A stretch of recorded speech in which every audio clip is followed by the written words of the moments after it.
Astrology research centre Hoshiarpur. तालीम या education या विद्या से, पढ़ाई से आपको कितना फ़ायदा हो सकता है या नहीं होगा, क्योंकि कई लोग मेरे पास आते हैं जो कि एमए, पोस्ट ग्रेजुएशन, पीएचडी और बहुत अच्छी अच्छी डिग्री करके भी दूसरा काम कर रहे हैं। वो उसके संबंधित काम नहीं कर रहे जिससे उन्होंने पढ़ाई की हुई है। तो ये लाल किताब में एक फरमान इसके चंद्र के बारे में बताया गया कि चंद्र का पानी, जैसे बताया, चंद्र के पानी और तालीम, एजुकेशन, पढ़ाई का टेवे पर क्या असर होगा। क्योंकि टेवे से हम देख सकते हैं कि चंद्रमा से पढ़ाई का आपको लाभ होगा कि नहीं। उसमें अगर चंद्रमा 1 में है, 2 में है, 10 में है, 12 में है, तो कैसे हम देख सकते हैं। पहले हम चंद्रमा के बारे में बात कर ले। चंद्रमा माता भी है और चंद्रमा जो है आपका मन भी है, चंद्रमा जो आपकी पढ़ाई भी है, पानी भी है। तो इसमें कहता है कि चंद्रमा का 12 खानों में क्या क्या फल हो सकता है। तो कहता है जिंदा माता जर दौलत पहले।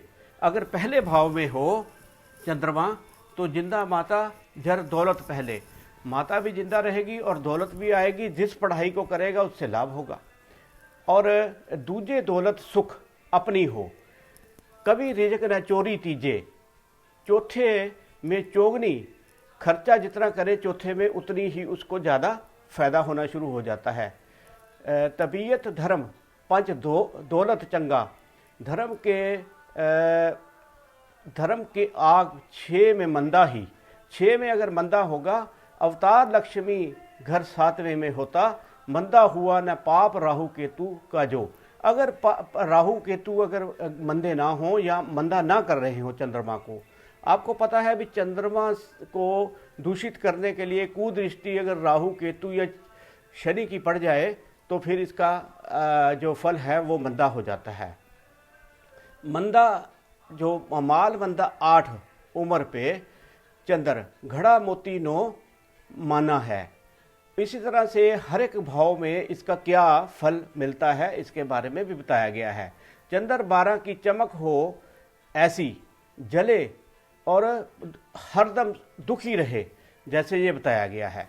तो अब बात करते हैं कि चंद्रमा से तालीम का कैसे पता कर सकते हैं। कि अगर बृहस्पति केतु पहले घरों में हो और बृहस्पति आगे के घरों में हो तो क्या होता है, मंदा चंद्र हो जाता है। चंद्रमा पर अगर पापी टोले की कोई दृष्टि पड़े तब भी वो मंदा असर है। अब चंद्रमा और तालीम की शिक्षा के बारे में आपसे बात करते हैं। अगर चंद्रमा नंबर 1 खाना में बैठा है, किसी का अकेला बैठा है, दूषित नहीं है, तो चंद्र के पानी और तालीम की टेवे पर क्या असर होगा। घर में रखे हुए बर्तन या घड़े का अच्छा पानी कहा गया है यहाँ पर नंबर 1 में।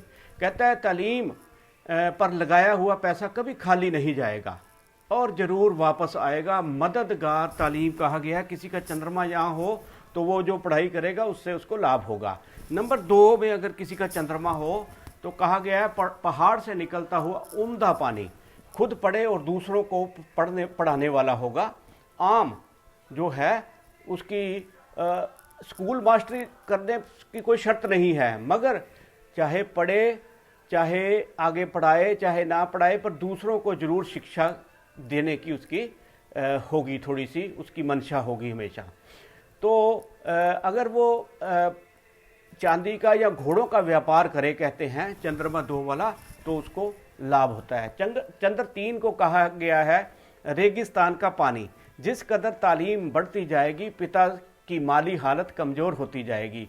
कहता है भी 3 में अगर किसी के चंद्रमा हो तो पिता की माली हालत को कमज़ोर करेगा ज्यों ज्यों उसकी तालीम बढ़ेगी। इसलिए अगर वो तालीम थोड़ी हासिल करता है तो पिता की कमज़ोर हालत, फाइनेंशियल पोजीशन जो है वो ठीक रहेगी।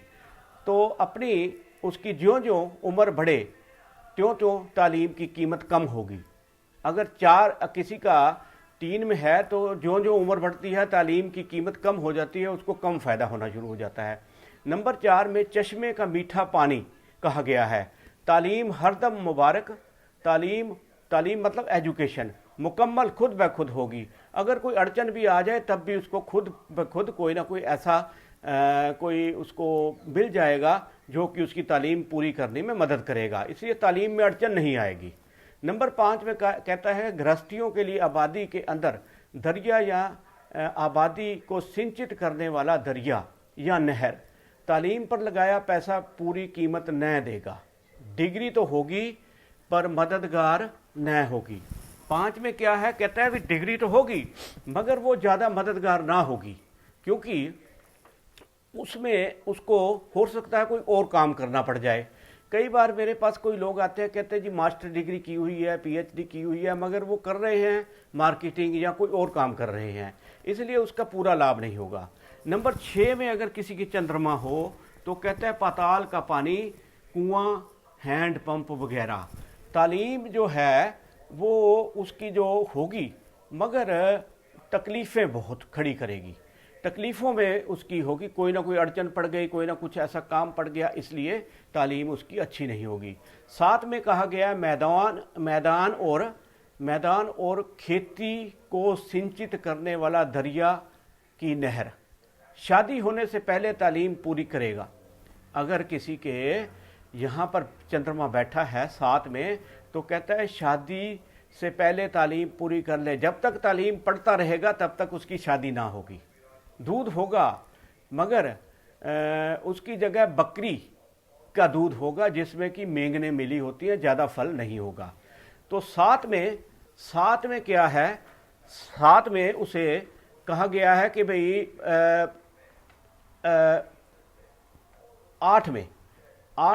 7 में लक्ष्मी का अवतार कहा गया है।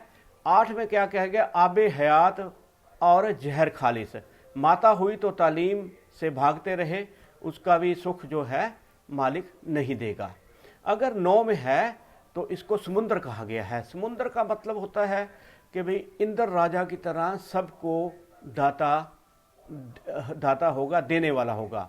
चाहे उसकी पढ़ाई कम भी हो मगर वो अच्छा इंटेलिजेंट होगा, उसकी विद्या से जो उसका इंटेलिजेंसिया है, दिमाग है, उससे उसको लाभ होगा।